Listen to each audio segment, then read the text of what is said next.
আসসালামু আলাইকুম। আলহামদুলিল্লাহ আপনারা সবাই ভালো আছেন, যেখান থেকে দেখছেন সুস্থ আছেন। তো আমি দেখেন আমাদের যে গরুগুলো আছে ওগুলোর জন্য এক সপ্তাহে কতগুলো বিছালি আমার কাটা লাগে সেইটা আপনাদের ভিডিওর মাধ্যমে ইনশাআল্লাহ আজকে দেখাবো। তো অবশ্যই সম্পূর্ণ ভিডিওটা দেখবেন, আর যদি আমার চ্যানেলে নতুন হয়ে থাকেন অবশ্যই চ্যানেলটি সাবস্ক্রাইব করে পাশে থাকবেন ইনশাআল্লাহ। তো আমি সকাল সকাল কিন্তু ঘুম থেকে উঠে আমাদের যে গোয়ালে যে গরুগুলো থাকে ওগুলো কিন্তু আগে বাইরে বের করে দিই, কারণ এখন শীতকাল, প্রচন্ড শীত, তো যার কারণে দেখা যাচ্ছে গোয়ালে ভিজা জায়গায় থাকলে দেখা যাচ্ছে গরুর ঠান্ডা লেগে যাওয়ার সম্ভাবনা থাকে। তো এই জন্য আমি ঘুম থেকে উঠে আগে গরুগুলো বের করে দিই, দেওয়ার পর গোয়ালটা যেদিন ধোয়ার প্রয়োজন মনে করবে সেদিন ধুয়ে দিয়ে, আর যেদিন মনে হয় যে বেশি শীত ওই দিন কিন্তু গোয়ালটা ধুই না, ওই দিন গোবরটা ভাবে বের করে ঝাঁটা দিয়ে সুন্দর করে ঝাড়ু দিয়ে পরিষ্কার করে দিই, যাতে গোয়ালটা অতি অল্প সময় শুকায় যায়। তো আমি গোয়ালের কাজ শেষ করে আমি এখন বিছালি আমার এক সপ্তাহের জন্য, এক সপ্তাহ যায় না, দেখা যাচ্ছে 4 দিন 5 দিন যায়, তো কতগুলো বিছালি কাটি তো সেটা আপনাদের সম্পূর্ণ ভিডিওর মাধ্যমে ইনশাল্লাহ দেখাবো। অবশ্যই সম্পূর্ণ ভিডিওটা দেখতে থাকেন। তো আমি গোয়ালের পর্দাটা উঠে তারপর আমাদের এই পাশে যে বিছালির যে পালাটা ওখান থেকে আমি বিছালি পেড়ে পেড়ে নিজে আস্তে আস্তে করে নিয়ে আসতেছিলাম, কারণ আমার এখান থেকে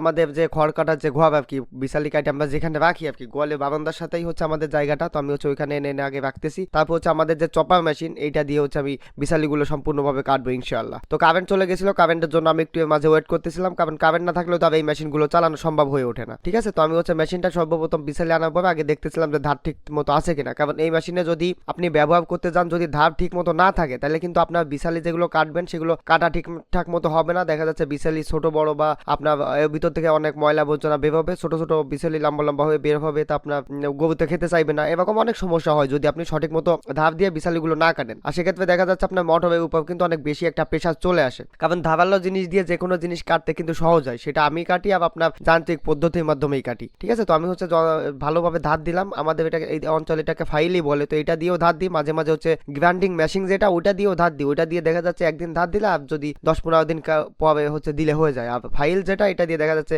একবার কাটা মাঝখানে আমি দেখা যাচ্ছে মেশিন থামায় মাঝে মাঝে যদি মনে হয় যে না এখন পল ঠিকঠাক মতো কাটতেছে না, আমি ধারটা ঠিকঠাক মতো দিয়ে নিই, তো সেক্ষেত্রে দেখা যাচ্ছে আমি আবার দিয়ে নিই। তো যে গরুটা দেখতে পাচ্ছেন এই গরুটা একটু দুষ্টু টাইপের, তো এটা গরু এবার গোয়াল থেকে বের করা হয় না, ও সবসময় গোয়ালেই থাকে, কিন্তু বাদ বাকি যে গরুগুলো আছে আমাদের, তো ওইগুলো মোটামুটি শান্ত স্বাভাবিক স্বভাবের, তো ওইগুলো বাইরে বের করে দেওয়া হয়ে থাকে। তো আমি বিছালে কাটতে কাটতে হঠাৎ করে মোটরটা দাঁড়ায় যায়, কারণ জাম হয়ে গেছিল, তো আমি দেখতেছিলাম যে আসলে কি সমস্যা বা কেন এমনটা হলো। তো আমি যে বিছালিগুলো ছিল ওইগুলো ছাড়াই নিয়ে আবার মেশিনটা চালু দিলাম ইনশাল্লাহ। তো মেশিনটা চলতেছে, তো দেখা যাচ্ছে আপনারা হয়তো অনেক ইউটিউবে অনেক মেশিন দেখছেন, অনেক ধরনের আধুনিক মেশিনও আছে। ঠিক আছে, তো সেই সব মেশিনের তুলনায় আমি আপনাদের এতটুকু গ্যারান্টি দিয়ে বলতে পারি যে এই যে মেশিনগুলো দেখতে পাচ্ছেন এই মেশিন অন্য অন্য যে মেশিনগুলো আছে তার তুলনায় ভালো। কারণ কি এই মেশিনটাতে আপনারা কখনোই কোনো সমস্যা হলে অতি সহজে ঠিক করা যায়, কিন্তু অন্য অন্য যে মেশিনগুলো ওইগুলো কিন্তু আপনি অত সহজে ঠিক করতে পারবেন না। আর তাছাড়া অন্য অন্য মেশিনে 1 ঘন্টায় যে পরিমাণ কাটতে পারবেন এই মেশিনে দেখা যাচ্ছে আধা ঘন্টায় সেই একই পরিমাণ আপনার খড় বা বিছালি বা ঘাস আপনি যেটাই কাটেন সেটা কিন্তু কেটে ফেলতে পারবেন ইনশাল্লাহ। তো আমি কিন্তু কথা বলতে বলতে দেখেন আমার